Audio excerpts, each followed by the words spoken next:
Join us as we set out on the road to Moab, otherwise known as the Rimrocker Trail.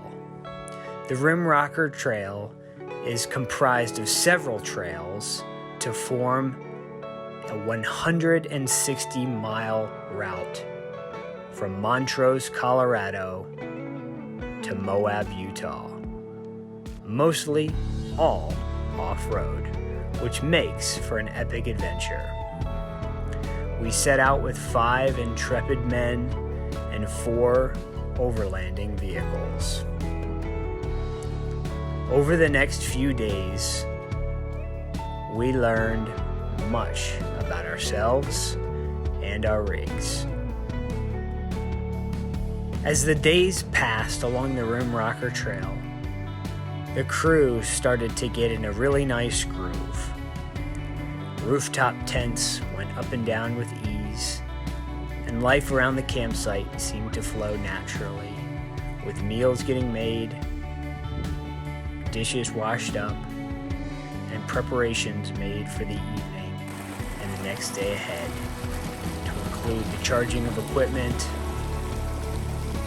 rig checks, map checks, and generally fueling up ourselves for the next day.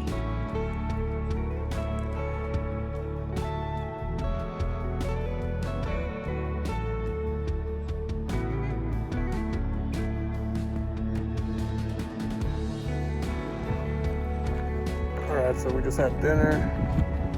The guys are out here hanging out. We got a fire going.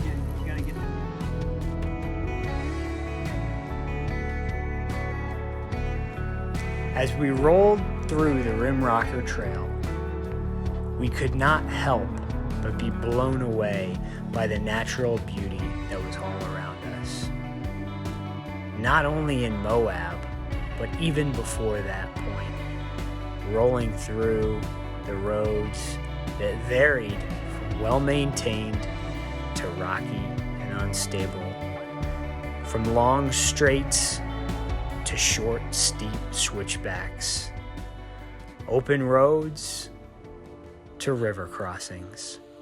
The Rimrocker Trail truly has it all, and I would highly recommend you put this on your list if you're a serious or beginner overlander.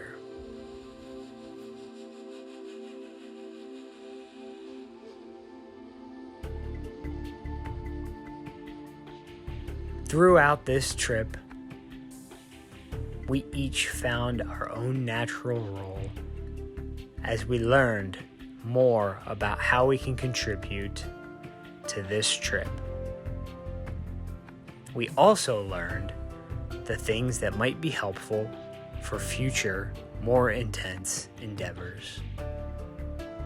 The crew had many conversations about what to bring, how to prepare, and generally how we can improve not only our own skill set, but the capabilities of the vehicles we brought along with us.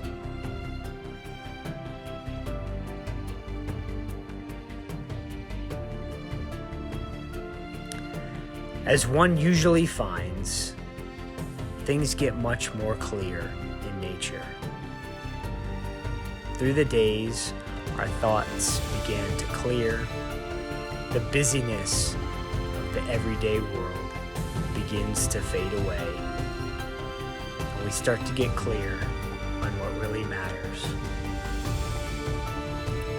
Thoughts of ourselves, our families, our businesses, and generally, how we can put life in a better perspective. What a better way to do that than getting out on the open road with a few like-minded fellas. As each traveler has their own specific set of skills, so too did the overlanding rigs that we brought. Some preferred the sand, some wide open stretches, Some had better steering capabilities than others. Some preferred the rough rocks of Moab. Even so, each vehicle made it through the entirety of the Rimrocker Trail without sustaining too much damage. From a trip standpoint, that's a win when you can drive your rig home at the end of a long adventure.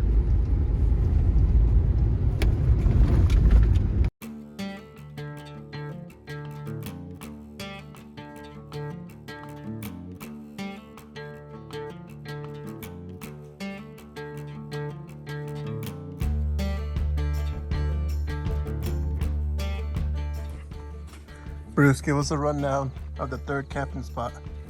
Well, it's like this. We're all on the line. That's about it. Okay. Whoa, whoa, whoa. We're on the edge of a cliff. Oh yeah, that too. Big cliff, canyon, river, Yep. cows.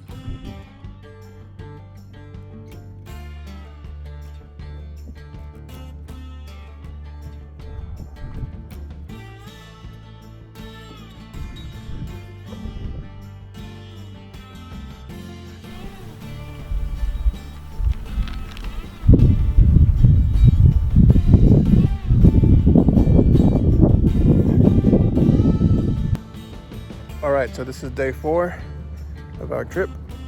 We are packing up, getting ready to get out and go to Moab.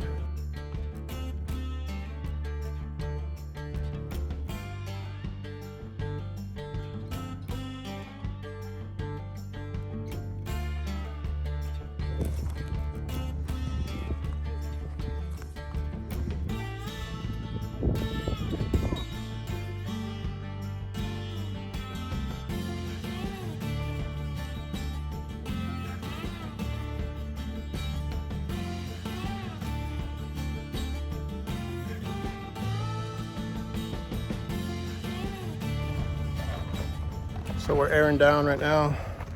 Gonna take that trail down to the, or up and then down to the wind caves. And then we're gonna try to find some camping down there. Hopefully it's not too windy. It's hot right now. It's like 90, 97.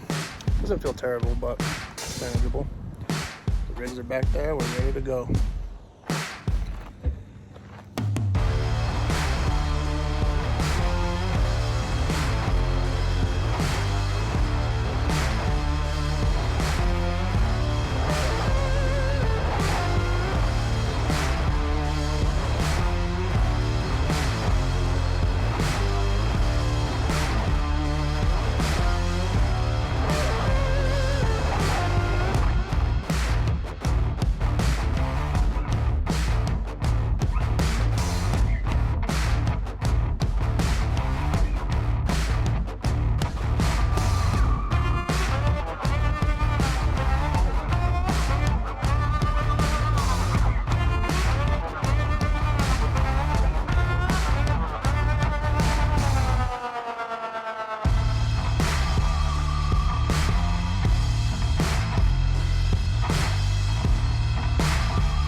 Moab adventures, 5 intrepid males set out to discover who can set up a rooftop tent first.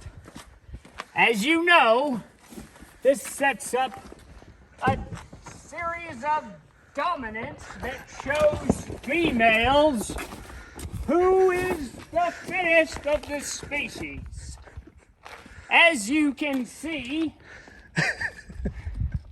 the rooftop tent, this display here is called feathering. It's kind of like a peacock. Oh, look at her go!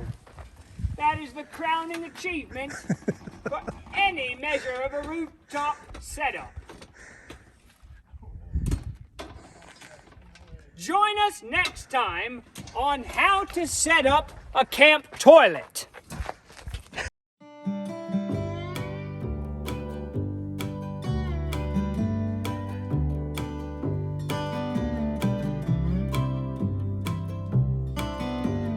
What you have here is the wind cave. You'll notice that a giant chunk of geologic matter fell out of the literal sky. This could fall on your head at any moment. Tell us about these artifacts right here. What you have here is the great white nuclear American family. You see that they carved their numerals onto this with an ancient scribe device. They... Sorry, a little bit of corona. You'll notice... Jacob. You'll notice the Jacob family here. Yeah. Oh. This is crazy. Oh yeah. This is how the Netflix movies start. Yeah, the really bad ones. Yeah. Yeah, I think that was. This is crazy how flat it is. Like. Damn, this isn't the spot. It was put it back up in. No, it wasn't. That's it. For the precarious one. Oh yeah, but this is the other ceiling. Yeah, all three of these rocks came out of that hole. Wow. Exactly. Wow. Did you say butthole? Bottle. Yeah, I said what hole? Look. Oh. Oh, I can't even... Isn't that gnarly? Wow. Are you getting this, Paco? Paco. Right here's your best view. You stick your head up here. Paco, what we've got here is a giant hole in the ceiling of the wind cave. You know, if there's anything that kills us back in here, it's going to be Kyle's voice. Dude, this is crazy. It causes an avalanche. That's all. This is it. I've been holding on until this, but Kyle's voice. Done. I'm out. When it comes to sleeping, most of us preferred the rooftop tent, both the hard and soft shell variety. They're portable, they deploy quickly, and they're a great way to enjoy camping and overlanding. There was one young man, though, that preferred a hammock. Our intrepid colleague Dustin always enjoyed swinging out between a couple nice trees or even off the side of one of our rigs. So what did we just do? How was our night? It was pretty good. It started off really awesome. We were at the wind caves. Some like to call it the wind caverns. Actually, I don't know if that's true. But we had fun. We had a good dinner. We did some exploring. We found a really big scorpion that we show, you know, in this footage. If he was a cowboy, he would be dueling with Duel in 1911. And yeah, the place lived up to its name, and it got super windy this morning, so we had to pack out, and now we're back on the road. All right. What's going on here?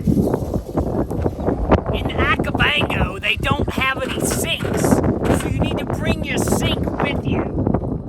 Always have a mate to make sure he minds the water. You see, otherwise then you get your hands all dirty and you... What? Margaret Thatcher! Who didn't fill up the water? Oh, Jesus, that's not that science. Never mind.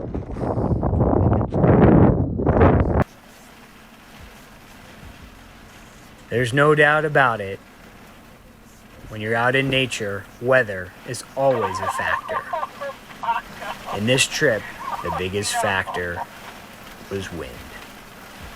We only got one day of rain, but we did get several days of wind. In a rooftop tent, anything over 20 mile an hour winds rain can certainly make for a rough night in a rooftop tent. Shh, quiet now. If you look carefully, you can see a squatch in his natural habitat. Most people don't know this, but they actually prefer sleeping in hammocks. Look at this adult male as he prepares his sleeping quarters for the evening. What is it about adventure? Getting out, exploring, doing things with a little bit of danger involved. Exploring out a little bit beyond our comfort zones. I believe it speaks to a man's soul. And this trip was exactly what many of us needed. You could see it in each other's eyes around the campfire at night.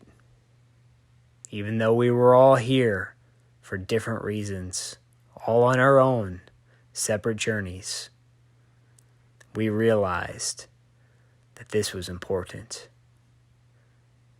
This is the stuff that makes life worth living and clarifies what we need to be taking action on in the rest of our lives.